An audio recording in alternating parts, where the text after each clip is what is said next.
Welcome back to my channel tech mechanical and electrical.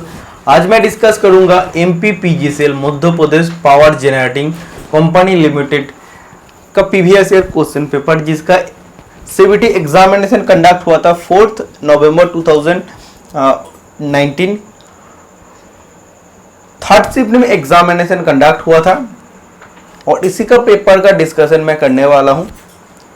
Paper में total 100 question मिलेगा। 100 question में 75 question technical और 25 question non technical. और आज 75 में से हाफ क्वेश्चन 40 तक मैं डिस्कस करूंगा इस क्लास में। नेक्स्ट वीडियो में बाकी 75 क्वेश्चन तक डिस्कशन करूंगा।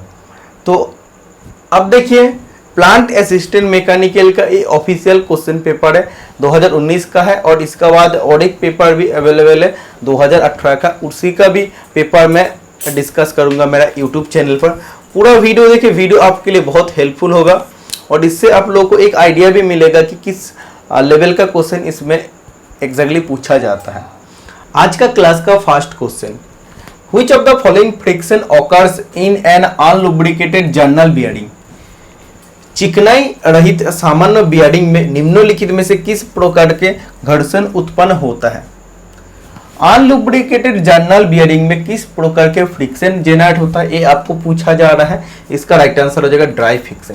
जैसे ठंडे में हम लोग का होठ फटने लगता है, उसमें अगर हम लोग वेसलीन या लिप बाम नहीं लगाते हैं तो होठ फट जाता है। ऐसे इसमें भी सेम टू सेम होता है।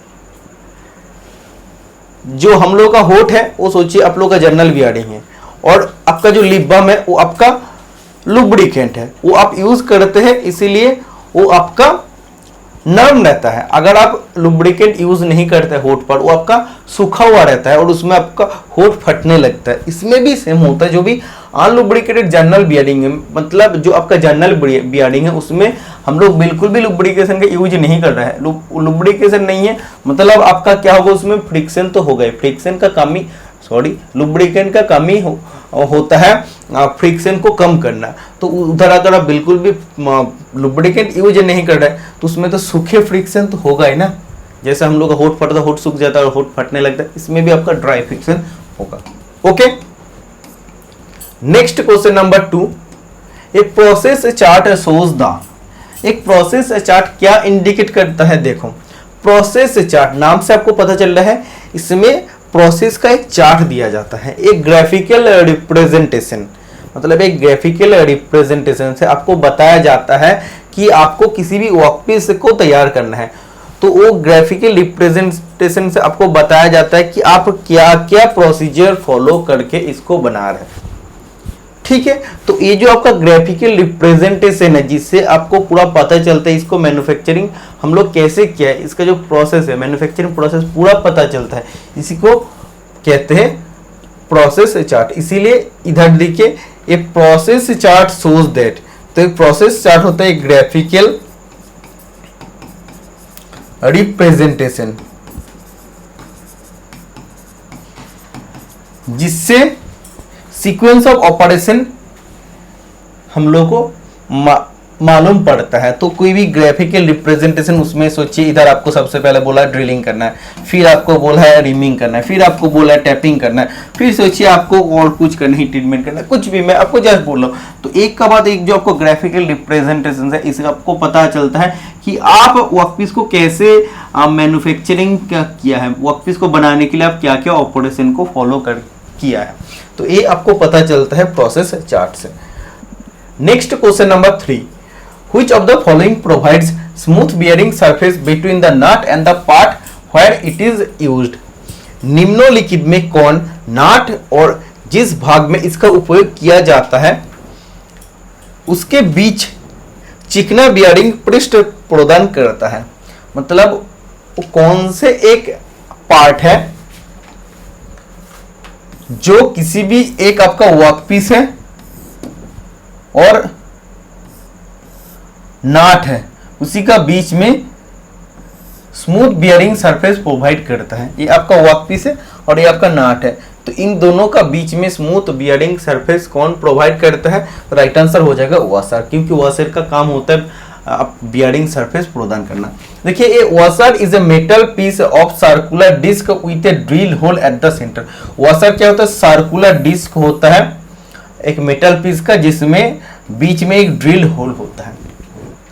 The washer is used to distribute the load and to give a smooth bearing surface to the nut when there is an uneven surface on the workpiece। इसमें देखिए वॉशर क्या करता है, इसमें जो आपका नाट है, आप अगर बिना वॉशर के वर्कपीस का ऊपर अगर नाट का यूज करते हैं तो लोड वर्कपीस में आ जाता है और उसमें वर्कपीस सरफेस को डैमेज कर सकता है। इसीलिए बीच में हम लोग वॉशर लगा देते हैं, तो जो भी लोड होगा लोड को और चारों तरफ क्या करता है? डिस्ट्रीब्यूट कर देता है। इसीलिए बोला डिस्ट्रीब्यूट द लोड, लोड को डिस्ट्रीब्यूट कर देता है और मतलब फोर्स को डिस्ट्रीब्यूट कर देता है और स्मूथ बियरिंग सरफेस प्रोवाइड करता है। It also prevents the workpiece and the nut from cutting due to pressure for tightening. मतलब आप जब बिना वॉशर के नाट को यूज करेंगे डायरेक्ट वर्कपीस में, तो उसमें आपका ज्यादा टाइट देने के कारण वर्कपीस सरफेस डैमेज हो सकता है, उससे बचाता है वॉशर। ये तो मैं आपको पहले बता दिया हूं। ओके, नेक्स्ट क्वेश्चन नंबर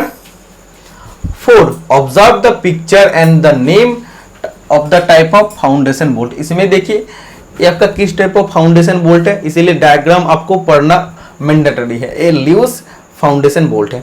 देखिए जनरली आप ऐसे देखे हैं, ऐसे देखते हो तो आप इसका आंसर लूज फाउंडेशन बोल्ट करते हैं, लेकिन आप देखिए 3D में जब आप दिख रहा है तो वो आपका वैसा होता है। आप देख लीजिए ये आपका रैग फाउंडेशन बोल्ट है, ये आपका आई फाउंडेशन बोल्ट है, ये आपका क्वार्टर बोल्ट है जो आपको ऑप्शन में दिया गया है।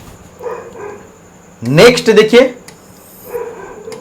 Question number 5, which of the following chain drive provides noiseless and uniform motion. मतलब वो कौन सा type of chain drive noiseless और यूनिफॉर्म मोशन प्रोवाइड करता है। मतलब किस टाइप ऑफ चेन ड्राइव का जब आप यूज करते हैं उसमें बिल्कुल भी आपका आवाज नहीं होता। चेन ड्राइव ऐसे भी पॉजिटिव ड्राइव होता है, चेन का साथ सॉकेट का यूज हम लोग करते हैं। और चेन ड्राइव में भी किस टाइप ऑफ चेन ड्राइव है जिसमें बिल्कुल आवाज नहीं होता और यूनिफॉर्मली वो मोशन को प्रदान करता है, मोशन को ट्रांसमिट करता है। तो ये आपका हो जाएगा inverted tooth chain, inverted tooth chain. ठीक है, इन्वर्टेड टूथ चेन में देखिए जनरली आपका जो चेन होता है ना, देखिए आपका ऐसा ऐसा रहता है, जो भी आपका लिंक होता है ना ऐसा आपका होता है। देखिए ऐसे ऐसे ऐसे ऐसे होता है। और जो आपका इसको क्या कहते हैं, जो आपका चेन और स्प्रॉकेट होता है, स्प्रॉकेट आपका ऐसा रहता है, स्प्रॉकेट आपका ऐसा रहता है। तो देखिए स्प्रॉकेट आपका ऐसा रहता है, तो इसमें देखिए स्प्रॉकेट जाएगा, इसमें स्प्रॉकेट का टिप जाएगा। ठीक है, तो चेन आपका ऐसा होता है, इसका लिंक ऐसे ऐसे होता है, उसको हम लोग जोड़ते हैं एक लिंक का साथ दूसरे लिंक को। तो ये आपका नॉर्मल ब्लॉक चेन है। ठीक है, लेकिन इन्वर्टेड टूथ चेन में क्या होता है, देखिए आपका स्प्रॉकेट भी आपका ऐसा ऐसा है और जो आपका चेन है, चेन में भी देखिए आपका क्या है, ऐसा ऐसा है, ऐसा ऐसा है। मतलब देखिए चेन में जनरली ऐसा होता है, आप लोग साइकिल का चेन में देखिए, बाइक का चेन में देखिए, लेकिन इसमें जो आपका स्प्रॉकेट है, स्प्रॉकेट का इन्वर्टेड है। इन्वर्टेड मतलब होता है उल्टा। ठीक है, तो स्प्रॉकेट का टीथ अगर आपका ऐसा ऐसा होता है, ऐसा ऐसा होता है, तो उसको मैच करने के लिए ऐसा ऐसा टीथ होगा इस चेन में, तो इसको कहते हैं इन्वर्टेड टूथ चेन। तो इस टूथ चेन में स्प्रॉकेट में जिस टाइप ऑफ टूथ होते हैं उसका ऑपोजिट शेप में टीथ कटे होते हैं। और आप देखिए इसमें भी आपका ऐसे इधर जाके मैच हो रहा है। ओके, ये आपका इन्वर्टेड टूथ चेन है। इसमें मोशन आप यूनिफॉर्मली ट्रांसमिट कर सकते हैं फर्स्ट ऑफ ऑल, और इसमें बिल्कुल भी आवाज नहीं होता। Next question number 6, the included angle of A pulley for A V belt is. We belt generally जब ड्राइवर पुली और ड्रिवन पुली का बीच का डिस्टेंस जब कम होगा तो वी बेल्ट का यूज किया जाता है। इसका क्रॉस सेक्शन होता है ट्रेपीजोडियल, ट्रेपीजोडियल। इसका इंक्लूडेड एंगल होता है 30 to 40 डिग्री। ओके, और एक चीज वी बेल्ट कॉम्पैक्ट होता है, इंस्टॉल करना भी इसको इजी होता है। और ड्राइवर पुली ड्रिवन पुली के बीच का डिस्टेंस जब कम होगा तभी वी बेल्ट का यूज करना है, और ये ओपन बेल्ट ड्राइव के लिए यूज होता है। देखिए advantages of we belt, it is compact so installation is possible in limited space, छोटा जगह में भी इसको हम लोग इंस्टॉल कर सकते हैं। It is used when the centre distance between the driver and driven pulley is short, मैं आपको बता दूं less vibration and less noise, इसमें वाइब्रेशन नॉइज भी कम होता है। Questions the motor and bearing against the load fluctuation, easy replacement of and maintenance, मतलब इसको मेंटेनेंस और रिप्लेसमेंट हम लोग इजीली कभी भी कर सकते हैं। The radial depth of a tooth below the pitch circle is called as, ठीक है, ये आपको किस चैप्टर से क्वेश्चन पूछा जा रहा है, गियर टर्मिनोलॉजी से क्वेश्चन पूछा जा रहा है। तो गियर आपका कैसा होता है, ऐसा होता है, गियर आपका ऐसा होता है, ठीक है। देखिए हमको सबसे पहले बनाने दीजिए,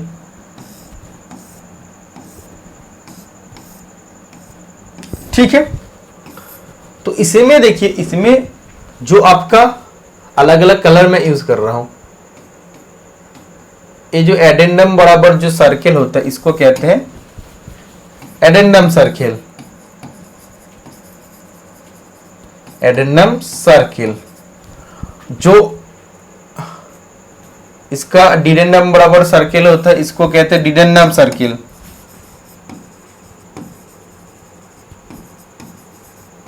और जो एडेंडम सर्किल और डिडेंडम सर्किल का बीच में एक इमेजिनरी सर्किल होता है इसको कहते हैं PCD, pitch circle diameter, PCD pitch circle diameter. इसमें क्या बोल है, the radial depth of a tooth below the pitch circle diameter, मतलब पिच सर्किल डायमीटर से नीचे जो आपका डेप्थ होता है इसको आप क्या कहते हैं, ये जो आपका होता है पिच सर्किल डायमीटर से जो आपका टीथ का नीचे तक डेप्थ होता है इसको आप क्या कहते हैं, इसको आप कहते हैं डिडेंडम, डिडेंडम, ठीक है। अगर ऐसे क्वेश्चन आपको पूछता था radial depth of a tooth above the pitch circle diameter, pitch circle का डायमीटर का जो ऊपर जो रेडियल डेप्थ होता है इसको क्या कहते हैं, इसको एडेंडम कहते हैं, ठीक है। इतना आपको समझ में आ गया, बहुत सिंपल टॉपिक है। गियर टर्मिनोलॉजी से दो क्वेश्चन पूछा जाता है, इसका सिंबल से। एक एडेंडम सर्किल का सिंबल क्या होता है, एडेंडम सर्किल का सिंबल होता है DA, और डिडेंडम सर्किल या रूट सर्किल का सिंबल होता है DF। वैसे ही सेम टू सेम एडेंडम का सिंबल होता है HA और डिडेंडम का सिंबल होता है, कहां डिडेंडम, इधर डिडेंडम का सिंबल होता है HF। तो इस सिंबल से भी आपको क्वेश्चन याद रखना है। नेक्स्ट क्वेश्चन,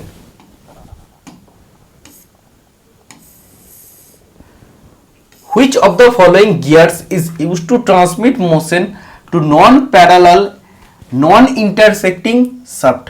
इसमें बोल रहे हैं वो किस टाइप ऑफ गियर है जो नॉन पैरेलल होता है, पैरेलल तो बिल्कुल नहीं रहता, दो गियर पैरेलल नहीं रहता है, और नॉन इंटरसेक्टिंग शाफ्ट होता है, मतलब एक दूसरे में वो इंटरसेक्ट नहीं करता है।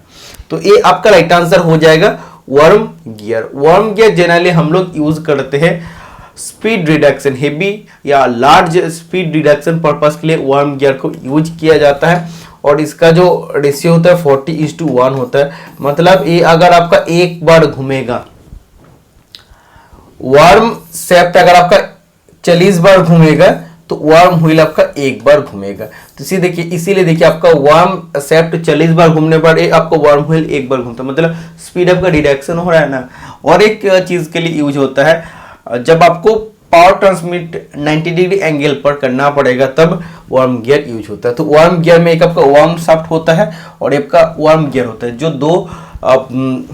दोनों में नॉट इंटरसेक्ट होता है, इंटरसेक्ट नहीं करता है, और नॉन पैरेलल भी होता है।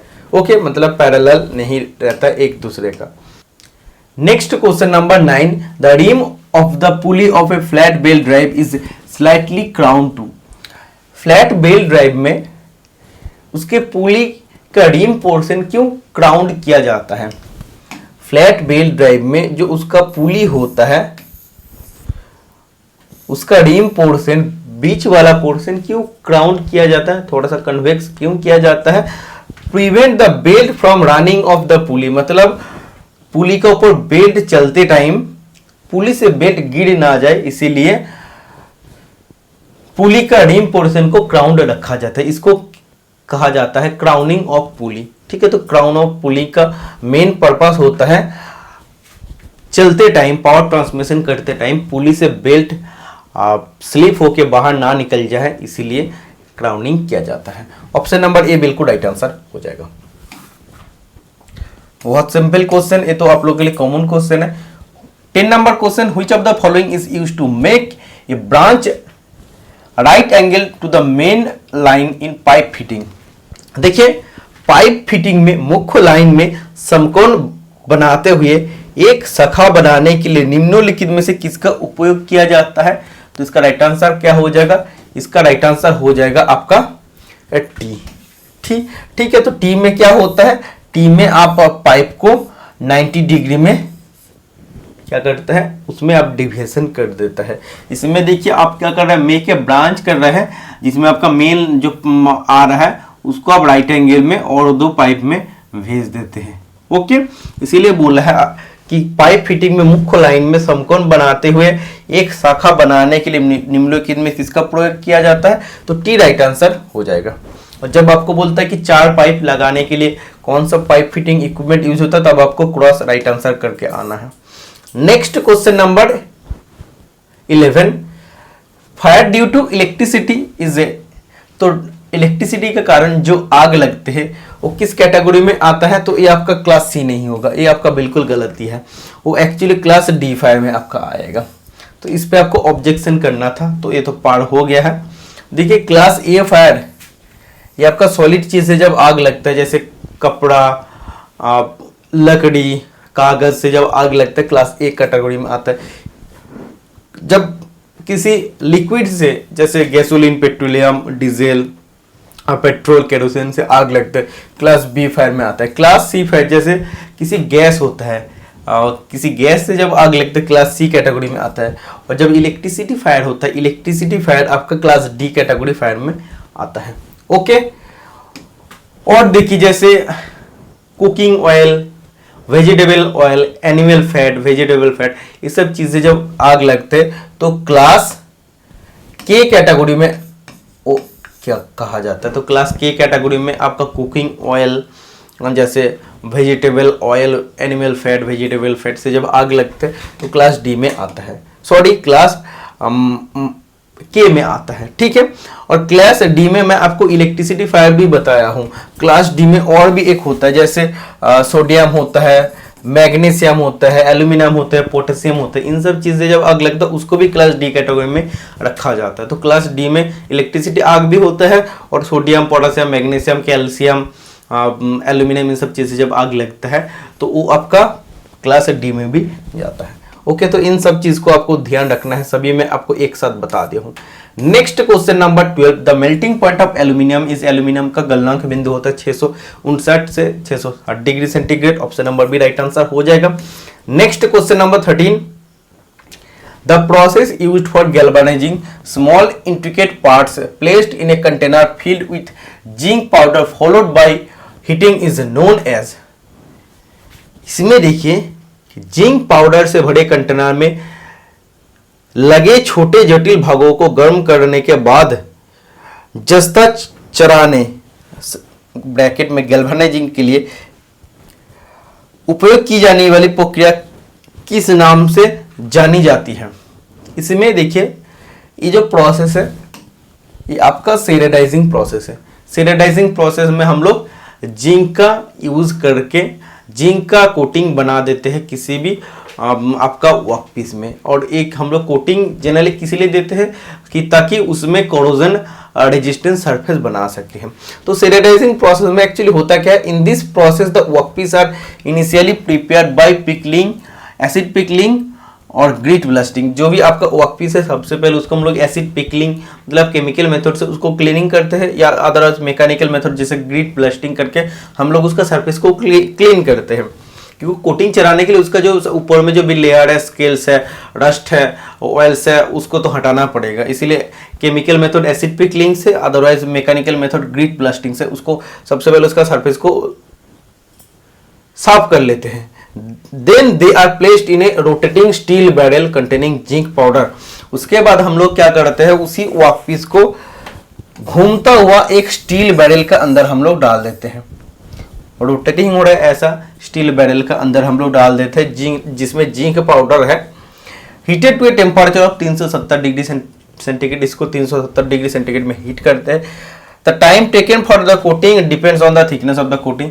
तो इसका बाद क्या होता है वो मैं आपको ये लाइन बाद में समझाता हूँ। The heated powder bonds to the ferrous metal या ferrous workpiece by diffusion and forms a hard even layer of iron and zinc intermetallic compound. तो इसमें होता क्या है, ये अब देखिए, ये आपका रोटेटिंग स्टील बैरल में जिंक है, उसमें आप वर्कपीस को डाल दिए, 370 डिग्री में हीट कर रहे हैं। हीट करने के बाद क्या होता है, जो भी आपका जिंक पाउडर है वो आपको वर्कपीस के ऊपर आके डिफ्यूज हो जाता है, और डिफ्यूज होके आपका आयरन और जिंक मिलके एक इंटरमेटालिक कंपाउंड का एक लेयर बना देता है। लेयर बनाता है तो वो आपका कोटिंग बन जाता है। और कितने टाइम तक आपको एक्चुअली कोटिंग के लिए टाइम लगता है, कि आपको कितना थिकनेस का कोटिंग चाहिए, कि आपको 2 मिलीमीटर 5 मिलीमीटर थिकनेस का आपका कोटिंग है, उसके ऊपर इस प्रोसेस का पूरा टाइमिंग डिपेंड करता है। The hard even layer of iron and intermetallic compound, the surface of the sherardize component will be slightly rough which provides a good grip for subsequent printing. इसके बाद जो आपका वर्कपीस है जिसमें आपका जिंक का कोटिंग से सरफेस बन गया है, वो थोड़ा सा आपका रफ होगा। रफ होने का बाद आप उसमें क्या कर सकते हैं, पेंटिंग करके उसको स्मूथ भी बना सकते हैं। पेंटिंग भी उसके बाद करिएगा तो उसमें भी आपका पेंटिंग का और एक लेयर हो जाएगा, तो इसमें जंग लगने का कोई चांसेस ही नहीं होगा। ऐसे हम लोग पेंटिंग ही करते हैं, जैसे घर पे लोहे का दरवाजा, जंगला जो भी हो, खिड़की जो भी होता है, उसमें हम लोग पेंटिंग करते हैं ताकि उसमें जंग ना लगे। इसीलिए हम लोग सेरेडाइज का वर्कपीस में उसका सरफेस फिनिश को अच्छा करने के लिए हम लोग ये भी कर लेते हैं, पेंटिंग भी कर लेते हैं। ठीक है, नेक्स्ट एक बार आप देख लीजिए, सेरेडाइजिंग प्रोसेस में जिंक का कोटिंग करते हैं। मेन आपका जो सेरेडाइजिंग, कोलोराइजिंग और क्रोमाइजिंग, ये तीन आता है आपका सीमेंटेशन प्रोसेस में। ठीक है, सीमेंटेशन मतलब होता है किसी भी मेटल सरफेस को कोटिंग करते हैं उसको जंग लगने से बचाने के लिए। सेरेडाइजिंग में जिंक कोटिंग होता है, कोलोराइजिंग में एल्यूमिनियम कोटिंग होता है। एक्चुअली कोलोराइजिंग नहीं, एक्चुअली कैलोराइजिंग, CALO कैलोराइजिंग, और क्रोमाइजिंग में क्रोमियम का कोटिंग हम लोग करते हैं। सेम प्रोसीजर होता है। Anodizing is used to provide, anodizing में भी हम लोग करते हैं एल्यूमिनियम का कोटिंग, ये भी आपको याद रखना है। Okay, next parkerizing is a process used for making thin phosphate coating on steel. Parkerizing भी एक ऐसा प्रोसेस होता है जिसमें हम लोग स्टील का ऊपर पतले फॉस्फेट कोटिंग करते हैं। ये भी एक बहुत इंपॉर्टेंट पॉइंट है, इसको याद रखना है। पार्केराइजिंग, इसमें हम लोग स्टील का ऊपर थिन फॉस्फेट कोटिंग करते हैं ताकि इसमें जंग ना लगे। ओके, इससे भी क्वेश्चन आपको आने वाला दिन में कहीं ना कहीं एग्जाम में पूछा जा सकता है। Next question number 14, the following extinguisher is suitable for cotton और अदर टेक्सटाइल फायर्स। सूती अथवा अन्य कपड़े में लगी आग के लिए अग्निशामक के रूप में निम्नलिखित में से कौन सा पदार्थ उपयुक्त है। इसमें देखिए कॉटन, आधा टेक्सटाइल, ये सब चीज सॉलिड मटेरियल्स होते हैं। सॉलिड मटेरियल से जब भी आग लगता है तो क्लास ए फायर में आता है, और क्लास ए फायर को बुझाने के लिए सोडा एसिड एक्सटिंग्विशर यूज होता है, अदरवाइज वाटर एक्सटिंग्विशर यूज होता है। ठीक है, वाटर का आप जेट बोल सकते हैं, बट एक्सटिंग्विशर का जब बात करेंगे तो soda acid extinguisher right answer हो जाएगा। ऑप्शन में देखिए इसमें आपको वाटर भी है, सोडा एसिड भी है, तो एक्चुअली एक्सटिंग्विशर सोडा एसिड का होता है, इसीलिए soda acid is the right answer हो जाएगा इस क्वेश्चन का। बट इसमें ड्राई केमिकल देके पूरा गलत करके रखा है। ये तो आप पेपर बहुत दिन पहले हुआ, तो आप ऑब्जेक्शन तो करने के बाद सोचिए। लेकिन देखिए जो क्लास ए फायर है उसके लिए सोडा एसिड एक्सटिंग्विशर और वाटर जेट यूज होता है। क्लास बी फायर के लिए आपको यूज करना होता है फोम एक्सटिंग्विशर। क्लास सी के लिए आपको करना होता है ड्राई पाउडर, और क्लास डी इलेक्ट्रिसिटी या जो भी आपका एल्यूमिनियम, मैग्नीशियम, पोटासियम, कैल्शियम से आग लगता है, सोडियम से आग लगता है, तो उसको बुझाने के लिए, क्लास डी फायर को बुझाने के लिए सीटीसी एक्सटिंग्विशर या हेलोन एक्सटिंग्विशर या CO2 एक्सटिंग्विशर यूज होता है। इतना आपको समझ में आ गया। Next question number 15, surface hardening chapter का question, the process of inducing carbon to low carbon steel to get a hard surface is called. सबसे पहले आपको समझना है लो कार्बन स्टील, जिसका नाम से आपको पता चले इसमें कार्बन परसेंटेज काफी कम होता है। कार्बन परसेंटेज होता है 0.15% से 0.3%। MCS मीडियम कार्बन स्टील, जिसमें 0.3 से 0.75 तक होता है। और HCS इसमें 0.75 से 1.5% तक कार्बन होता है।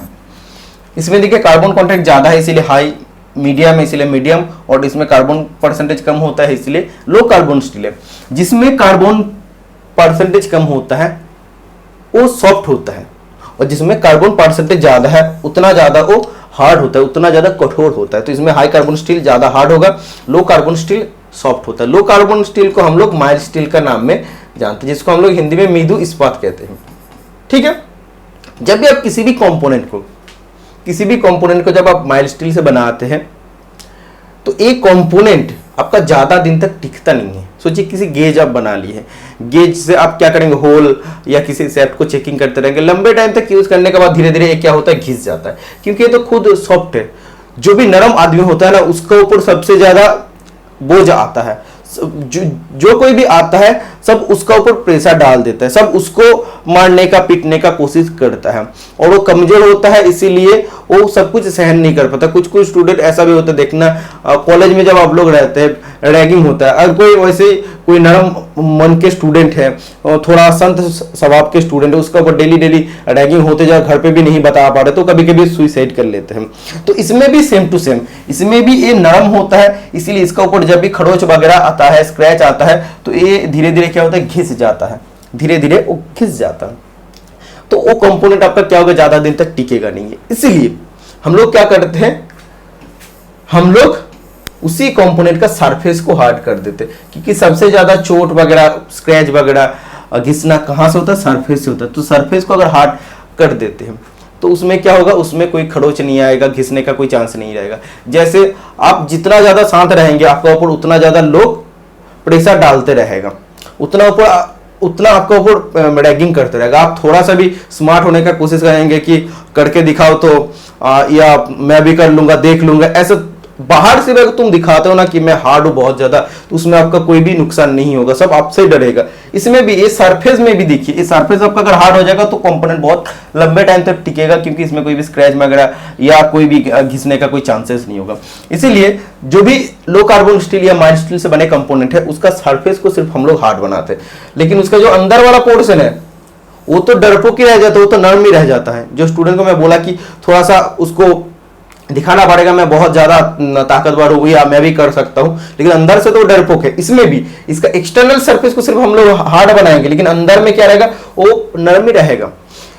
तो ये जो प्रोसेस होता है इसमें, इसी को हम लोग कहते हैं सरफेस हार्डनिंग प्रोसेस। ठीक है, सरफेस हार्डनिंग प्रोसेस 4 टाइप्स होता है, case hardening, second nitro hardening, तीसरा फ्लेम हार्डनिंग और चौथा आपका इंडक्शन हार्डनिंग। इसमें जो आपका केस हार्डनिंग होता है, केस मतलब सिर्फ ऊपरी सतह को हम लोग हार्ड बनाते हैं, सब आपका सरफेस हार्डनिंग प्रोसेस है।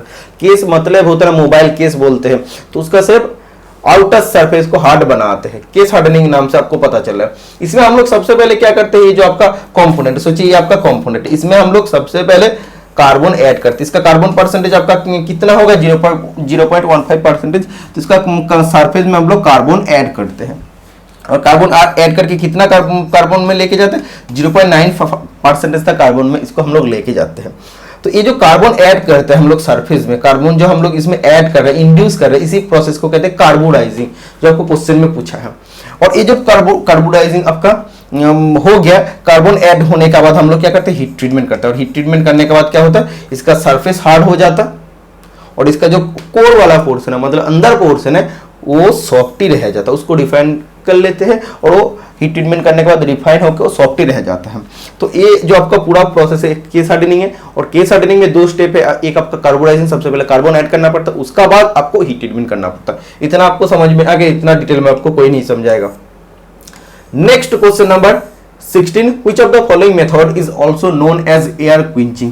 क्वेश्चन का लेवल देखिए, अभी जब भी कोई एग्जाम होता है उसमें आपको सीधा निमी क्वेश्चन बैंक से 50 क्वेश्चन पूछा ही जाता है, 50 क्वेश्चन में 50 क्वेश्चन पूछ लिया जाता है। लेकिन ये भी देखिए सब क्वेश्चन निमी से पूछा जा रहा है, लेकिन उसमें भी थोड़ा सा लॉजिकल क्वेश्चन पूछा जाता था पहले। ये 2019 का पेपर है। इससे पहले जब 2019, 18, 20 का अगर पेपर आप देखें ना, तो उसमें आपको पता चलेगा कि पेपर पूरा निमी क्वेश्चन बैंक से छप नहीं जाता है, उसमें कुछ दिमाग लगाने वाला भी क्वेश्चन इसमें पूछा जाता है। यार क्विंचिंग मतलब क्या करना होता है? क्विंचिंग मतलब ठंडा करना होता है। तो कौन सा ऐसा हीट ट्रीटमेंट मेथड है जिसको हम लोग यार क्विंचिंग कहते हैं, मतलब जो हम लोग हवा में ठंडा करते हैं। तो कौन सा ऐसा हीट ट्रीटमेंट प्रोसेस है जिसमें हम लोग वर्कपीस को हवा में ठंडा करते हैं? तो आप लोग जानते हैं जो नॉर्मलाइजिंग प्रोसेस होता है उसमें हम लोग रूम टेम्परेचर में रख देते हैं और ड्राई एयर से धीरे धीरे सूख जाता है। इसीलिए ये आपका हवा से क्विंचिंग होता है, हवा से वर्कपीस ठंडा होता है। इसीलिए इसी को नॉर्मलाइजिंग हीट ट्रीटमेंट प्रोसेस को एयर क्विंचिंग का नाम में जाना जाता है। देखिए इसमें देखिए नॉर्मलाइजिंग मतलब नाम से आपको पता चल रहा है, इसको नॉर्मल बनाते हैं हम लोग। कैसे बनाते हैं? देखिए the process of removing internal defects और to define the structure of the steel component is called normalizing. सोचिए किसी भी आप हैमरिंग करके वर्कपीस को बनाया है या किसी भी कास्टिंग मोल्डिंग करके वर्कपीस को बनाया है। हैमरिंग मतलब फोर्जिंग करके जो वर्कपीस को बनाते हैं, तो उसमें बहुत ज़्यादा स्ट्रेस स्ट्रेन रहेगा क्योंकि उसमें आप बहुत बार पीट के बनाते हैं। कास्टिंग मोल्डिंग का वर्कपीस में भी स्ट्रेस स्ट्रेन रहता है, उसका ग्रेन स्ट्रक्चर प्रॉपर नहीं होता। तो इसीलिए इसका अंदर जो स्ट्रेस स्ट्रेन रहता है उसको निकालने के लिए और प्रॉपर ग्रेन साइज बनाने के लिए किया जाता है नॉर्मलाइजिंग प्रोसेस। तो इसमें मेन पर्पस जो होता है ग्रेन साइज को फाइन बनाते हैं। जो इरेगुलर ग्रेन साइज रहता है उसको फाइन बनाते हैं और इसके अंदर जो स्ट्रेस स्ट्रेन फॉर्म होता है internal structure due to repeated heating and uneven cooling का कारण, बार बार हीट करते हैं और फिर कूल करते हैं। जैसे फोर्जिंग में होता है हीट करना पड़ता है, फिर आपको पीटना पड़ता है, फिर वो ठंडा हो जाता है, फिर आप हीटिंग करते, तो उसका कारण जो उसका स्ट्रेस स्ट्रेन अंदर जो क्रिएट हुआ था उसको निकालते हैं। टू रिड्यूस डक्टिलिटी को कम करते हैं, टू प्रिवेंट रैपिंग मतलब जो रैपिंग मतलब बेंड होने का जो चांसेस होता है उससे भी स्ट्रेस स्ट्रेन रहेगा। किसी का अंदर बहुत ज्यादा स्ट्रेस स्ट्रेन आएगा तभी तो गलत डिसीजन लेने का कोशिश करेगा, मतलब सुसाइड वगैरह मैं आपको जो बोल रहा था। तो इसमें भी अगर स्ट्रेस स्ट्रेन रहेगा तो क्या होगा, वो सीधा नहीं रह पाएगा, थोड़ा सा मोड़ने का कोशिश करेगा, तो वो आपका स्ट्रेस स्ट्रेन का कारण होता है। उसी को स्ट्रेस स्ट्रेन को रिमूव कर देते हैं तो आपका मोड़ने का कोई चांसेस नहीं रहेगा। इसके लिए हम लोग क्या करते हैं, to get the best result from normalizing the part should be heated uniformly to a temperature 30 to 40 degree above upper critical temperature and followed by cooling in steel air free from draught to room temperature. Normalizing should be done in all forging casting work harden pieces. इसमें देखिए इसमें क्या बोल रहे हैं, इसमें आपको क्या करना है, जो भी आपका वर्क पीस है उसको अपर क्रिटिकल टेम्परेचर से 30 से 40 डिग्री सेंटीग्रेड ऊपर में आपको हीट करना है। जो भी आपका अपर क्रिटिकल टेम्परेचर, सोचिए ये आपका अपर क्रिटिकल टेम्परेचर, इससे भी आपको 30 से 40 डिग्री हाई टेम्परेचर में आपको हीट करना है। फिर आपको स्टील एयर में या रूम टेम्परेचर में वर्कपीस को रखना है, वो धीरे धीरे हवा में ठंडा हो जाएगा। और ये हवा में ठंडा होता है मतलब एयर क्विंचिंग हो रहा है, इसलिए इस प्रोसेस को एयर क्विंचिंग का नाम में हम लोग जानते हैं। ठीक है, इतने आप लोगों के लिए काफी है। नेक्स्ट क्वेश्चन पर चलते हैं। Which of the following is used for separation of joint connection that allows the assembly to be dismantled for inspection, repair, replacement operation? तो इसमें देखिए इसमें आपको क्या बोल रहे हैं, Which of the देखिए हिंदी में निम्नलिखित में से किसका उपयोग ज्वाइंट कनेक्शन को अलग करने के लिए किया जाता है जिससे असेंबली में निरीक्षण, मरम्मत और प्रतिस्थापन कार्य के लिए खंडित करना संभव होता है। तो इसमें देखिए पाइप फिटिंग में जब हम लोग दो पाइप को जोड़ते हैं तो उसमें अगर हम लोग बीच में यूनियन यूज करते हैं ना, तो हम लोग को जब भी जरूरत पड़ता है क्या करने के लिए, इंस्पेक्शन करने के लिए, निरीक्षण करने के लिए, रिपेयर करने के लिए, या उसमें आपको रिप्लेस करना है कि एक पाइप खराब हो गया फिर उसमें दोबारा और एक पाइप डालने के लिए, तो वो आपको डिसमेंटल करने का मौका किस पाइप फिटिंग असेंबली में मिल जाता है, यूनियन में आपको मिल जाता है। Union is the right answer. Wait, union is the right answer हो जाएगा। ओके, इसमें सिर्फ दो पाइप को जोड़ता है और इसको कभी भी हम लोग खोल सकते हैं निरीक्षण, मरम्मत या उसको रिप्लेस करने के लिए। Which joining operation is used for parts of bicycle frame and RIMS.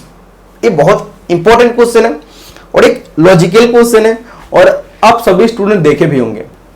जो आपका बाईसाइकिल होता है ना, बाईसाइकिल देखिए ऐसा आपका रहता है, ये आपका व्हील रहता है, फिर ऐसा आपका हैंडल रहता है, फिर ये जो आपका रहता है मतलब जो भी आपका ये आपका सीट हो गया, ठीक है, फिर ये आपका ऐसे ये आपका जो रहेगा ना ये आपका ऐसे ही होता है। तो ये जो आपका बाईसाइकिल है इसमें जो आप लोग जोड़ते हैं, जो भी रॉड है इसको हम लोग जोड़ते हैं। इसमें क्या बोला है कि साइकिल के फ्रेम के कुछ हिस्से और रिम इत्यादि को जोड़ने के लिए किस प्रक्रिया का उपयोग किया जाता है। तो ये सब जगह आप जो जोड़ते हैं ना, देखना उसमें किससे जोड़े हुए हैं, कौन सा मेथड से हम लोग जोड़ते हैं, हम लोग ब्रेजिंग मेथड से जोड़ते हैं। ब्रेजिंग मेथड को क्या करते हैं, हार्ड सोल्डरिंग कहते हैं, हार्ड सोल्डरिंग। और इसके लिए हम लोग अबव 450 डिग्री सेंटीग्रेड में हीट करते हैं, अबव 450 डिग्री सेंटीग्रेड में हीट करते हैं, इसलिए आपका हार्ड सोल्डरिंग है, इसी को ब्रेजिंग कहते हैं।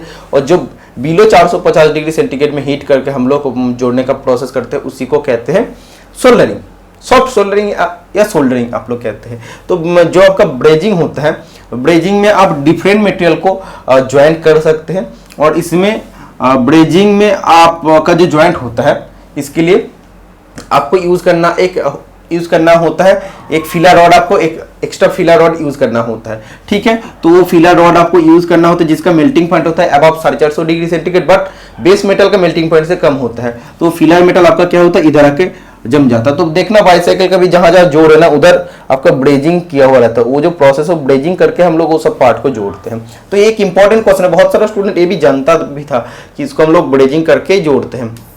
ओके, कि वो जो पार्ट है उसमें आप लोग वेल्डिंग नहीं कर सकते, वेल्डिंग करने जाएंगे तो वो आपका पार्ट क्या होगा, पिघल जाएगा। Okay, which of the following is not a type of hard solder. Hard solder के कौन सा टाइप नहीं होता है, तो हार्ड सोल्डर के कौन सा टाइप नहीं होता है, लीड और टीन मिक्सर, ये आपका होता है सॉफ्ट सोल्डर, ठीक है, जिसमें 63% टीन और लीड रहता है 37%। ओके, बाकी copper zinc alloy, copper silver alloy, nickel silver, ये सब आपका हार्ड सोल्डर होता है। इतना समझ में आ गया है। कभी कभी मेल्टिंग पॉइंट ऑफ सोल्डर से भी क्वेश्चन पूछा जाता है। मेल्टिंग पॉइंट ऑफ सोल्डर है आपका 183 डिग्री से 255 डिग्री सेंटीग्रेड, ये आपको याद रखना है। क्वेश्चन नंबर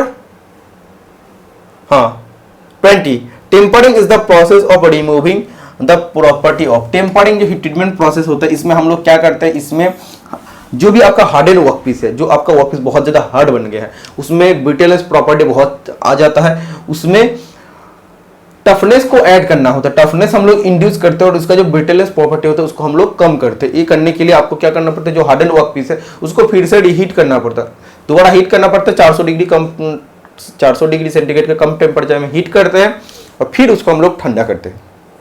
ये जो प्रोसेस होता है ये टेम्परिंग होता है। तो इसमें हम लोग क्या रिमूव करते हैं, हम लोग ब्रिटलनेस को, भंगुरता को रिमूव करते हैं और इसमें ऐड करते हैं क्या, टफनेस को ऐड करते हैं। लेकिन इसमें आपको क्वेश्चन में पूछा क्या रिमूव करते, तो राइट आंसर हो जाएगा आपका brittleness. Question number 21, which of the following is A solid lubricant in bearing. Bearing में सॉलिड लुब्रिकेंट क्या होता है, सॉलिड लुब्रिकेंट जैसे देखिए आपका ग्रेफाइट होता है और मोलिब्डेनम डाइसल्फाइड होता है। ये दो चीज आपका सॉलिड होता है। तो दो चीज में से देखिए कौन सा ऑप्शन में, तो ग्रेफाइट है, ग्रेफाइट राइट आंसर हो जाएगा। अगर आपको दिया जाता है वैक्स दिया जाता है या आपको अगर दिया जाता है ग्रीस दिया जाता है तो ये आपका सेमी सॉलिड लुब्रिकेंट हो जाता है। बाकी जो भी आपका लिक्विड है वो आपका लिक्विड लुब्रिकेंट में आ जाएगा। और लुब्रिकेंट का मेन पर्पस होता है इसमें जो दो मेटिंग पार्ट्स होता है उसी का बीच में फ्रिक्शन को कम करने के लिए। और फ्रिक्शन जब कम रहेगा तो पार्ट्स घिसता नहीं है, वो बहुत लंबे टाइम तक अच्छे कंडीशन में रहता है। लुब्रिकेंट को और एक नाम में जाना जाता है life blood of machine, life blood of machine. जैसे देखिए हम लोगों का शरीर को चलने के लिए हमको क्या जरूरत होता है, हमको जरूरत होता है पानी का जरूरत होता है। वैसे मशीन को भी चलने के लिए क्या जरूरत होता है, किसी भी मशीन को चलने के लिए पेट्रोल डीजल जरूरत होता है, केरोसिन जरूरत होता है। और हम लोग का शरीर में है क्या है, हर पार्ट्स के अंदर, हर मतलब ये मेरा हाथ है, सब पार्ट्स के अंदर क्या है, ब्लड है। वैसे ही किसी भी मशीन के भी हर पार्ट्स के अंदर हम लोग क्या देते हैं, ब्लड, किसी का ब्लड का कमी हो जाएगा तो आपको ब्लड अलग से डालना पड़ता है। उसमें मशीन में भी सेम टू सेम होता है, ब्लड का कमी हो जाता है तो कमी होने से क्या होगा, पार्ट घिसने लगेगा, पार्ट घिसने लगेगा इसीलिए खराब हो जाएगा।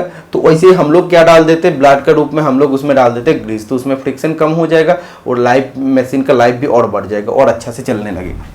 Next question number 22, the position of bearing housing while fitting should be. Bearing housing में बियरिंग को फिट करते टाइम उसका पोजीशन क्या होना चाहिए। तो सोचिए ये आपका बियरिंग हाउसिंग है जिसमें बियरिंग को प्लेस करना है, ठीक है, और इसमें जाके आप बियरिंग को प्लेस कर रहे हैं तो ये आपका बियरिंग होगा। ओके, बियरिंग का ये आपका इनर रेस होगा और इनर रेस में जाके सैफ्ट फिट होगा। तो इसमें आपको पूछा जा रहा है बियरिंग हाउसिंग में बियरिंग को फिट करते टाइम कैसा पोजीशन होना चाहिए। ऑप्शन में दिया parallel to the bearing axis, bearing axis का पैरेलल होना चाहिए, ये तो बिल्कुल होना चाहिए क्योंकि बियरिंग हाउसिंग भी आपका है, बियरिंग भी आपका ऐसे जाकर फिट होगा तो बियरिंग एक्सिस का पैरेलल होता है। लेकिन बोला है कि perpendicular to the shaft, shaft का परपेंडिकुलर, शेफ्ट तो परपेंडिकुलरली थोड़ी ना बियरिंग हाउसिंग में फिट होता है, ऐसा नहीं होता, बियरिंग हाउसिंग में ऐसे पैरेलल फिट होता है। तो मेरे हिसाब से ये क्वेश्चन का आंसर बिल्कुल गलत दिया है, ये राइट आंसर हो जाएगा option number 3, parallel to the both bearing axis and the shaft. Bearing housing है, ये बियरिंग हाउसिंग है, ये बियरिंग ऐसे जाएगा बियरिंग एक्सिस का पैरेलल, फिर शेफ्ट भी ऐसे जाएगा, तो एक्चुअली पैरेलल ही होता है। तो ऑप्शन नंबर सी मेरा हिसाब से इस क्वेश्चन का राइट आंसर हो जाएगा। Next question number 23, which of the following synthetic material is used as bearing material. निम्नलिखित में से कौन से सिंथेटिक मटेरियल बियरिंग मटेरियल का रूप में यूज होते हैं। तो laminated phenolic is the right answer हो जाएगा ऑप्शन नंबर ए। इसमें देखिए most commonly use type of plastic material, तो most commonly used type of plastic material क्या है, इसमें देखिए आपका लैमिनेटेड फेनोलिक्स है, नायलॉन है और टेफ्लॉन है। उसमें से लैमिनेटेड फेनोलिक्स ऊपर लीजिए, this consist of cotton fabric asbestos other material bounded with phenolic resin. तो देखिए इसमें रहता है cotton fabric asbestos other material bounded with phenolic resin का साथ रहता है। This material has high strength and shock resistance property, high strength होता है, क्षमता ज्यादा होता है, और शॉक रेजिस्टेंस प्रॉपर्टी और उसके अच्छे होते हैं। तो thermal conductivity of the material is low, thermal conductivity material का काफी लो होता है। There should be adequate facility for cooling the bearing made out of this material. तो इसमें देखिए इसमें पर्याप्त फैसिलिटी होता है बियरिंग को ठंडा करने का अगर ये मटेरियल से बने होते हैं बियरिंग। तो इसमें से जो क्वेश्चन मेनली पूछा जाता है कि लैमिनेटेड फेनोलिक्स किससे बनता है, तो आपका बोलना है cotton fabric asbestos other material bounded with phenolic resin, और इसका हाई स्ट्रेंथ होता है और इसका जो शॉक रेजिस्टेंस प्रॉपर्टी होता है वो भी आपका हाई होता है। इससे क्वेश्चन आपको पूछा जाता है। Next question number 24, What is the color of a twist drill at the tempering temperature of 260 degree. Tempering से क्वेश्चन आपको पूछ रहा है, मैं आपको बताया हूं ना टेम्परिंग प्रोसेस कैसे होते हैं, और बिलो 400 डिग्री में हम लोग हीट करते हैं हार्डन वर्कपीस को। तो इसमें देखिए अगर आपका ड्रिल है तो ड्रिल को भी हम लोग 400 डिग्री से टेम्परेचर से कम टेम्परेचर में हीट करते हैं, और हीट करने का बाद हमको कैसे पता चलेगा कि ड्रिल है तो हमको इतना टेम्परेचर आ गया है, इतना टेम्परेचर पे आ गया है। तो आप तो ऐसे जनरली मेजर नहीं कर सकते, मेजर करना थोड़ा सा दिक्कत है। पायरोमीटर में तक आप कर सकते हैं लेकिन ऐसे करना थोड़ा मुश्किल है। उससे क्या होता है हम लोग कलर से पहचान कर लेते हैं। इसको हीट करते करते करते करते जब इसका कलर, ट्विस्ट ड्रिल का कलर जब रेडिश ब्राउन आ जाएगा, रेडिश ब्राउन देखिए ऑप्शन में दिया है, रेडिश ब्राउन आ जाएगा तो हम बोलेंगे कि ये टेम्परिंग टेम्परेचर में आगे इसको आप ठंडा कर सकते हैं। ठीक है, आपको कैसे पता चलेगा, हमको तो इधर तो टेम्परेचर दिया 260 डिग्री में, इसको फिर से रीहीट करना पड़ेगा टेम्परिंग करने के लिए, लेकिन टेम्परेचर तो आपको थोड़ी ना मालूम पड़ेगा। इसीलिए इसका जो कलर जब भी रेडिश ब्राउन आएगा तो हमको पता चलेगा टेम्परिंग टेम्परेचर में आ गया, इसको आप क्विंचिंग करना है। ठीक है, देखिए जैसे टर्निंग टूल होता है, ये आपको चार्ट पूरा आपको याद करना है। इससे बहुत बार एग्जाम पूछा गया, सिर्फ ट्विस्ट ड्रिल से क्वेश्चन पूछा जाता है, कभी कभी टर्निंग टूल से क्वेश्चन पूछा जाता है, कभी 5 डिमार्ट से क्वेश्चन पूछा जाता है। तो इसमें देखिए टर्निंग टूल अगर आपका होता है तो उसके लिए टेम्परिंग टेम्परेचर होता है 230 डिग्री सेंटीग्रेड। उसका कलर जब भी पेल स्ट्रॉ आएगा तब उसको हम फिर मतलब एक्चुअली उसको ठंडा करना है, ठीक है। ड्रिल और मिलिंग कटर, इसमें सिर्फ ड्रिल बोला है, ट्विस्ट ड्रिल नहीं बोला है। ड्रिल और मिलिंग कटर के लिए 240 डिग्री टेम्परेचर होना चाहिए, टेम्परिंग टेम्परेचर। उसका जब डार्क स्ट्रॉ आ जाएगा तब हम लोग को पता चलेगा कि अब ठंडा करने का टाइम आ गया। Tap and shear blade 250 degree और इसका ब्राउन कलर आएगा। पंचेस रिमा ट्विस्ट ड्रिल, इसका जब 260 डिग्री टेम्परेचर होगा, ये आपका टेम्परिंग टेम्परेचर, उसका कलर जब रेडिश ब्राउन आएगा तब हमको पता चलेगा इसको अब ठंडा करने का टाइम आ गया। ऐसा पूरा चीज को देख लीजिए, एक चार्ट आप नोट कर लीजिए। अगर निमी बुक नहीं है तो इसी को स्क्रीनशॉट लेके आप कॉपी में नोट डाउन कर लीजिए। 25 number question, the not that resist losing under vibration and torque is. कंपन एवं टॉर्क में कौन सा नाट ढिलाई की अवरोध करता है? तो आप जानते हैं कुछ कुछ ऐसा भी जगह होता है, सोचिए ये आपका वेट 2 पार्ट्स है, इसको आप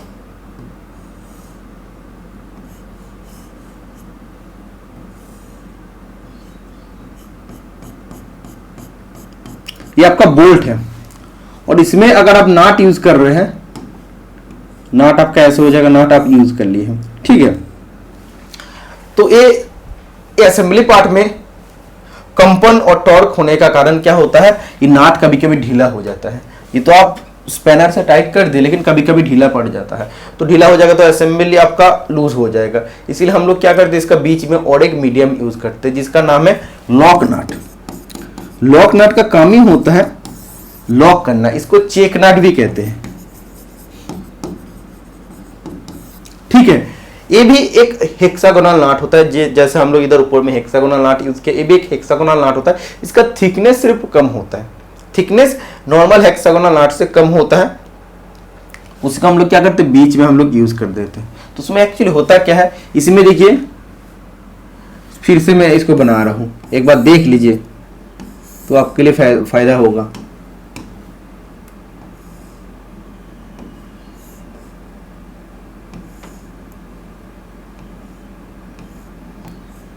ठीक है, हम लोग क्या किए, हम लोग एक चेक नट यूज कर लिए, इसको हम लोग क्लॉकवाइज घुमा के टाइट कर लिए, ठीक है। उसके बाद हम लोग और एक नट लेंगे, हेक्सागोनल जो नाट है उसको भी हम लोग क्या करेंगे, उसको हम लोग एंटी क्लॉकवाइज टाइट करेंगे। तो इसमें होगा क्या है, इसमें होगा ये आपका क्लॉकवाइज रहेगा, ये आपका एंटी क्लॉकवाइज रहेगा। तो जब सोचिए क्या होता है, ये आपका सोचिए क्लॉकवाइज घूम रहा है, ऐसे क्लॉकवाइज घूम रहा है, तो और ऊपर में आपका एंटी क्लॉकवाइज है।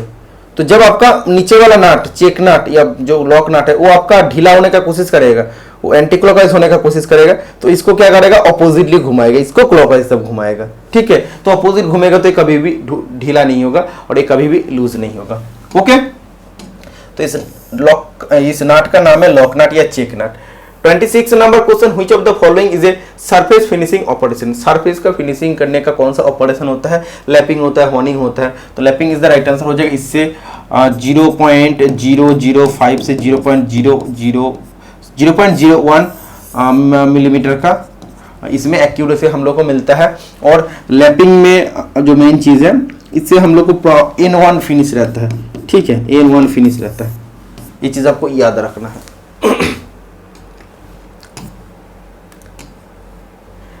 Question number 27, which of the following is a type of anti friction bearing.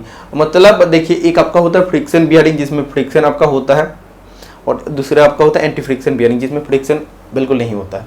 Anti friction bearing में आपका यूज होता है जैसे inner race, outer race, rolling element, cage, ये सब चीज का यूज होते हैं। तो एंटी फ्रिक्शन बियरिंग होता है आपका बॉल बियरिंग।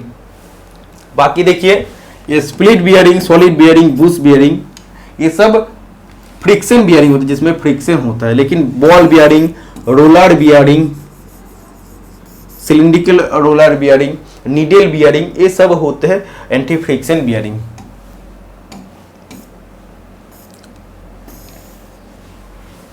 क्वेश्चन नंबर 28 तक, contact angle of A partial journal with the bearing is. इसमें बोल रहा है पार्शियल जर्नल का बियरिंग के साथ कॉन्टैक्ट एंगल कितना होता है। देखिए, अब किसी बियरिंग है, उसमें जर्नल क्या होता है, जो आपका शाफ्ट होता है, जो बियरिंग में जाकर फिट होता है, तो शाफ्ट का जितने भाग बियरिंग का अंदर रहता है उसी को जर्नल कहते हैं। तो इतना पोर्शन अगर बियरिंग के अंदर रहता है तो ये आपका जर्नल होता है। तो इसमें देखिए बोला है किसी भी बियरिंग में पार्शियल जर्नल बियरिंग का साथ कितने कांटेक्ट एंगल में रहता है। तो आपको देखना है बियरिंग में जब पार्शियल जर्नल रहता है तो उसके साथ बियरिंग का साथ कितने कांटेक्ट एंगल में रहता है, तो 120 डिग्री आंसर हो जाएगा। इसमें पढ़ लीजिए, नोट्स सेक्शन को देखिए। When the angle of the contact of the bearing with the journal, मतलब जब जर्नल के साथ बियरिंग का कांटेक्ट एंगल 360 डिग्री होता है, then the bearing is called full journal bearing. तो फुल जर्नल बियरिंग में क्या होता है, बियरिंग का साथ जर्नल का कांटेक्ट एंगल 360 डिग्री होता है। This type of bearing commonly used in industrial machinery to accommodate bearing loads in any radial direction. कोई भी रेडियल डायरेक्शन में लोड को लेने के लिए तब इसका यूज किया जाता है और इंडस्ट्रियल मशीनरी में यूज किया जाता है। Second, when the angle of the contact of the bearing with the journal is 120 degree, जब बियरिंग का साथ जर्नल का 120 डिग्री में कांटेक्ट होता है तो उसी को कहते हैं then the bearing is to be said a partial journal bearing. This type of bearing has less friction than full journal bearing. देखो किसी आपका बियरिंग है, उसमें आपका शाफ्ट है, शाफ्ट के इतना पोर्शन अगर आपका जर्नल होता है जो बियरिंग के अंदर रहता है, तो इसमें इनर डिस्क का साथ जब जर्नल कांटेक्ट में आएगा तो उसमें फ्रिक्शन होता है। एंटी फ्रिक्शन बियरिंग में भी फ्रिक्शन होता है लेकिन ना बराबर, बहुत कम फ्रिक्शन होता है। फ्रिक्शन बियरिंग में जैसे पूरा फ्रिक्शन से काम होता है, लेकिन एंटी फ्रिक्शन में बियरिंग में बहुत कम फ्रिक्शन होता है। तो इसमें जब आपका जर्नल पोर्शन बियरिंग का पूरा इनर डिस्क में कंटेक्ट में आएगा तो उसमें आपका 360 डिग्री में जब कंटेक्ट आता है तो उसमें फ्रिक्शन भी आपका ज्यादा आएगा क्योंकि दोनों में कंटेक्ट हो रहा है। और जब जर्नल के साथ बियरिंग का इनर एक्सिस का कांटेक्ट 120 डिग्री होगा, मतलब इसका 1/3 पार्ट सिर्फ बियरिंग का साथ कांटेक्ट में आएगा, तो उसमें फ्रिक्शन तो कम होगा फुल जर्नल बियरिंग का तुलना में। Okay, full and partial journal bearing made be called clearance bearing. तो full and partial journal bearing इसको क्लियरेंस बियरिंग कहा जाता है क्योंकि the diameter of the journal is less than that of the bearing, क्योंकि इसमें बियरिंग का जो जर्नल का जो डायमीटर होता है बियरिंग का डायमीटर से कम होता है। When a partial bearing is no clearance, जब पार्शियल बियरिंग का नो क्लियरेंस होता है, the diameter of the journal and the bearing are equal, then the bearing is called fitted journal bearing. तो इससे भी आपको क्वेश्चन पूछा जा सकता है। When a partial journal bearing का कोई भी क्लियरेंस नहीं होता, मतलब जो भी बियरिंग का डायमीटर, जर्नल का डायमीटर दोनों समान है तो उसी को कहते हैं फिटेड जर्नल बियरिंग। और जब बियरिंग का डायमीटर और जर्नल का डायमीटर, बियरिंग का डायमीटर से जर्नल का डायमीटर कम होता है तो उसको कहते हैं क्लियरेंस बियरिंग। ठीक है, समझ में आएगा? इतने डिटेल में आपको जानना है। देखिए ये आपका फुल जर्नल बियरिंग है, ये आपका सिर्फ 120 डिग्री में इतने पोर्शन कांटेक्ट में आएगा, और ये आपका फिटेड जर्नल बियरिंग है क्योंकि इसमें देखिए आपका पूरा, इसको अगर नीचे जब लाएंगे तो पूरा कांटेक्ट में आ जाएगा, लेकिन ये आप देखिए पूरा कांटेक्ट में नहीं आएगा। ये जब आएगा सिर्फ इधर से इधर पोर्शन तक ही आपका कांटेक्ट में आएगा। ओके, और ये जब आपका जर्नल है ना पूरा इधर रोटेट होता रहेगा, ऐसे रोटेट होता रहेगा, 360 डिग्री में कांटेक्ट आएगा। Next question number 29, which of the following statement represent ये होल बेसिस सिस्टम। तो इसमें देखिए होल बेसिस सिस्टम और शाफ्ट बेसिस सिस्टम, एक लिमिट फिट टॉलरेंस चैप्टर का क्वेश्चन है। होल बेसिस सिस्टम सबसे ज्यादा यूज किए जाने वाला सिस्टम है। होल बेसिस सिस्टम में देखिए जब आप लोग फिटिंग जॉब बनाते हैं तो उसमें होल को बनाना सबसे ज्यादा दिक्कत होता है, इनर पोर्शन को बनाना सबसे ज्यादा दिक्कत होता है। इसीलिए जब भी आपको फिटिंग करना होता है तो होल को सबसे पहले स्टैंडर्ड आप बना लीजिए। होल का साइज को आप स्टैंडर्ड बना के उसी को साइज को कांस्टेंट रख दीजिए। आपको 20 मिलीमीटर का होल बनाना, 20 मिलीमीटर का होल बन गया तो आपको होल का साइज कांस्टेंट रख के शाफ्ट का साइज को आपको वेरी करना है। तो आपको फिट करके देखना है होल में कि हाँ प्रॉपर्ली फिट हो रहा है कि नहीं। तो इसमें एक्चुअली हो रहा है क्या, शाफ्ट जो आपका होल का साइज है वो आप बना के एग्जैक्ट बना के कांस्टेंट रखे हैं, फिर शाफ्ट का साइज को आप वेरी कर रहे हैं, कम ज्यादा कर रहे हैं प्रॉपर फिटिंग पाने के लिए।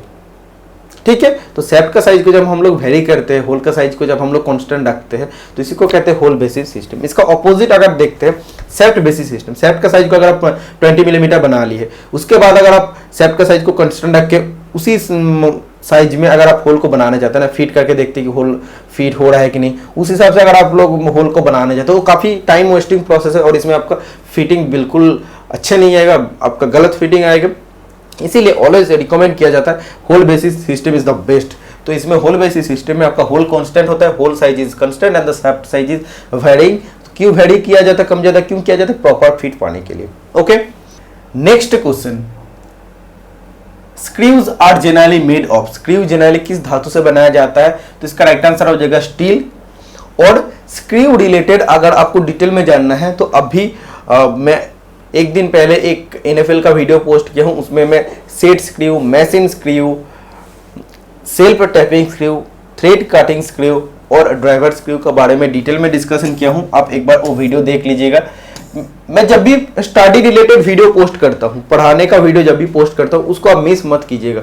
उसको मिस करना मतलब आप लोग बहुत कुछ स्किप कर जाते हैं, क्योंकि उसमें बहुत सारा नया टॉपिक मैं कवर करने का कोशिश करता हूँ। आज जैसे पर्कराइजिंग के बारे में मैं आपको बताऊं, जिसमें हम लोग स्टील का ऊपर थिन फॉस्फेट का कोटिंग देते, बहुत सारा स्टूडेंट को मालूम नहीं था, इसीलिए मेरा हर वीडियो में कुछ ना कुछ नया सीख आपको मिलेगा। The gauge used to check the control profile of a workpiece is, वो गेज जिसका प्रयोग किसी वर्कपीस के परिरेखीय प्रोफाइल, कंट्रोल प्रोफाइल की जांच करने के लिए किया जाता है। तो सोचिए ऐसा कुछ शेप है वर्कपीस में, ऐसा कुछ शेप है जिसको चेक करने के लिए जो गेज का यूज किया जाता है। सोचिए कुछ और टाइप का शेप है, ऐसे ट्रेपीजोडियल, सोचिए ट्रेपीजोडियल किसी एक वर्कपीस में शेप है, इसके लिए तो कोई भी गेज नहीं है, रिंग गेज या आपका प्लग गेज, ऐसा कोई भी गेज से आप इसको चेक नहीं कर सकते। इसीलिए इसका ऑपोजिट शेप का हम लोग एक गेज बना लेते हैं, जिसको हम लोग टेम्पलेट कहते हैं, या उसी को आप लोग फॉर्म गेज कह सकते हैं, जिसको हम लोग माइल्ड स्टील से जनरली बनाते हैं। और इसको हम लोग काम करने पर जब जरूरत पड़ते हैं तब उसको हम लोग बनाते हैं। तो हमको ऐसा वर्कपीस में आपको चेक करना है, ऐसे सोचिए मास प्रोडक्शन हो रहा है, जनरली टेम्पलेट मास प्रोडक्शन में यूज किया जाता है। तो इसको तो बार बार आप इधर कितना मेजरमेंट है, इधर कितना मेजरमेंट है, आप तो भाने कैलिपर से चेक नहीं करेंगे। तो इसीलिए आप एक उसके अपोजिट शेप का आप इसमें एक गेज बना लीजिए, जिसको फॉर्म गेज कहते हैं, या टेम्पलेट बना लीजिए। इसके बाद जितना भी वर्कपीस होगा आप इसे चेक कर लीजिएगा कि हाँ बना है कि नहीं, प्रॉपर साइज में बना है कि नहीं।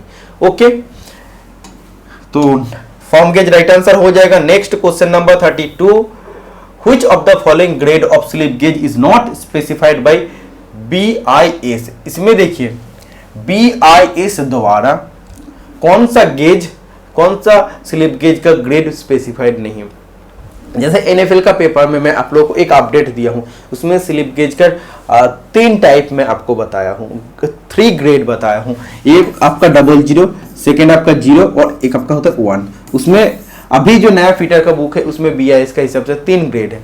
ये आपका कैलिब्रेशन ग्रेड है, जो बाकी ग्रेड का जांच करने के लिए रेफरेंस गेज का रूप में ये आपका 00 ग्रेड यूज होता है। 0 ग्रेड ये आपका इंस्पेक्शन के लिए और 1 ग्रेड आपका वर्कशॉप पर्पस के लिए यूज होता है। लेकिन पहले देखिए 2019 का पेपर है, तब 4 ग्रेड ही माना जाता था, 00, 0, 1 एंड 2, लेकिन उसमें ग्रेड 3 नहीं था। तो इसलिए grade 3 is the right answer हो जाएगा कि ये स्लिप गेज का BIS का हिसाब से कोई भी ग्रेड नहीं है। लेकिन अभी जो पेपर बन रहा है उसमें 3 ग्रेड को मान रहा है, right. Next question number 33, the length of A sign bar is given by. Sine bar का लेंथ कैसे दिया जाता है, तो साइन बार देखिए ऐसा आपका होता है।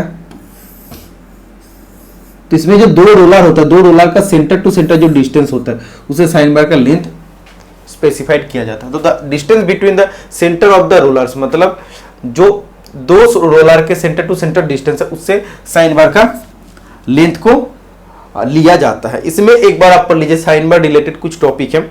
Sign bar is a precision measuring instrument for checking and setting angle या टेपर एंगल। साइन बार एक प्रिसिजन मेजरिंग इंस्ट्रूमेंट होता है जो किसी टेपर एंगल को चेक करता है, सेटिंग करता है। Sine bar size is specified by its length, इसका लेंथ से लिया जाता है। The length of the sign bar is the distance between the centre of the 2 roller, 2 roller का सेंटर डिस्टेंस से लिया जाता है। The commonly available size, question जो आपको मेनली पूछा जाता है इसका साइज कौन सा नहीं है। इसमें देखिए आपका है 100, 200, 250, 500, उसमें कभी कभी 350 ऑप्शन दिया जाता है, तो तब 350 राइट आंसर करना होता है। तो इसमें 4 जो साइन बार का लेंथ है ये आप याद रखिए, 100, 200, 250 और 500। देखिए 100 का डबल होता है 200 और 250 का डबल होता है 500, ये चीज आप याद रखिए। Sine bar is used to measure angle based on the sine principle का हिसाब से, साइन थीटा का हिसाब से, जो साइन थीटा में क्या होता है, साइन थीटा में आपका होता है sine theta is equal to perpendicular या हाइट अपन हाइपोटेनियस होता है, उस हिसाब से उस फॉर्मूला को बेस करके एक्चुअली साइन बार काम करता है। Okay, it's upper surface forms hypotenuse, इसका अपर सरफेस जो साइन बार होता है इसका वो हाइपोटेनियस फॉर्म करता है of A triangle by steel bar terminating a cylinder near each and. छोड़िए, जो स्लिप गेज रहता है वो हाइट या परपेंडिकुलर को इंडिकेट करता है और नीचे आपका बेस को ऐसे लिखना है। ठीक है, तो इसमें देखिए एक चीज, इसमें आपका जो साइन बार बनाया जाता है स्टेबिलाइज क्रोमियम स्टील से बनाया जाता है, इसको प्रॉपरली लैपिंग करके बनाया जाता है और इसका जो एक्यूरेसी होता है ये 1 मिनट होता है, मतलब वर्नियर बीवेल प्रोटेक्टर से भी ये प्रिसीजन है। वर्नियर बीवेल प्रोटेक्टर का लिस्ट काउंट 5 मिनट है और साइन बार का लिस्ट काउंट है या एक्यूरेसी है 1 मिनट, मतलब और ज़्यादा एक्यूरेट है। और एक चीज़, साइन बार मैक्सिमम कितने डिग्री एंगल को सही से मेजर कर सकते, चेक कर सकते हैं, तो 45 डिग्री एंगल को 45 डिग्री तक एंगल को सही से चेक कर सकते हैं। तो ये आपको याद रखना है, जो भी पॉइंट होता सब मैं आपको बता दे हूँ। Next question number 34, which of the following special type of files is used for primarily use as a finishing tool. तो इसमें से वो कौन सा फाइल है जिसको हम लोग प्राइमरली फिनिशिंग टूल के हिसाब से यूज करते हैं, जब फिनिशिंग करने का जरूरत होता है तो कौन सा फाइल का यूज करते हैं। तो इसमें राइट आंसर है Swiss pattern file. Swiss pattern file are made to more exact measurement than American pattern file. तो स्विस पैटर्न फाइल को अमेरिकन पैटर्न फाइल से भी और ज्यादा एग्जैक्ट मेजरमेंट से बनाया जाता है। They are primary finishing tool used all sorts of delicate और इंट्रिकेट पार्ट्स। डेलिकेट मतलब सॉफ्ट और जो भी जटिल वर्कपीस है उसके लिए ये यूज होता है। Swiss pattern files come in variety of style, grade, size and double and single cuts ensure precision and smoothness. देखिए स्विस पैटर्न फाइल इसमें अलग अलग स्टाइल में आता है, शेप में आता है, जिसको आप डिजाइन कहते हैं, साइज आता है, डबल कट, सिंगल कट में अवेलेबल होता है और इससे क्या होता है प्रिसिजन और स्मूथनेस अच्छे होते हैं। Okay, next question number 35, which of the following is a self centring chuck. Self centring chuck कौन सा है, तो 3 chuck is the right answer हो जाएगा। 3 चक को हम लोग यूनिवर्सल चक भी कहते हैं। इसमें एक जो आपका चक की होता है उससे अगर आप एक बार घुमाते तो तीनों जो एक साथ मूव होता है, एंटी क्लॉकवाइज घुमाते तीनों जो एक साथ बाहर तरफ निकल आता है।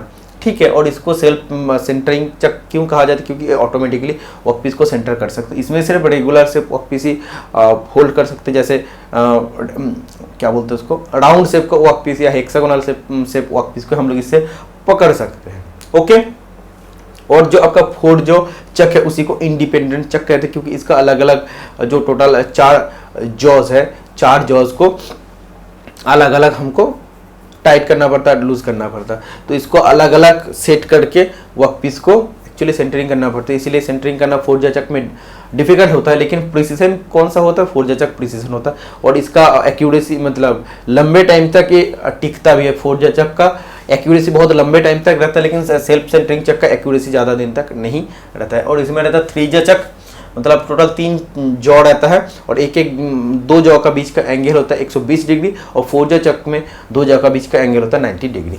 ओके, इस पेपर में टोटल 75 टेक्निकल का क्वेश्चन है। आज मैं 35 तक डिस्कशन किया हूँ। नेक्स्ट क्लास में बाकी 40 क्वेश्चन का डिस्कशन करूंगा और ऐसे ही सुंदर तरीके से मैं डिस्कशन करूंगा ताकि आप लोग को वीडियो देख के बहुत अच्छे लगे और आप लोग को कुछ अच्छे जानकारी भी मिले। तो वीडियो आप लोग को अच्छा लगे तो वीडियो को लाइक कीजिएगा, चैनल को सब्सक्राइब कर लीजिएगा। आज के लिए इतना ही, मिलते हैं नेक्स्ट वीडियो में। Tata bye bye.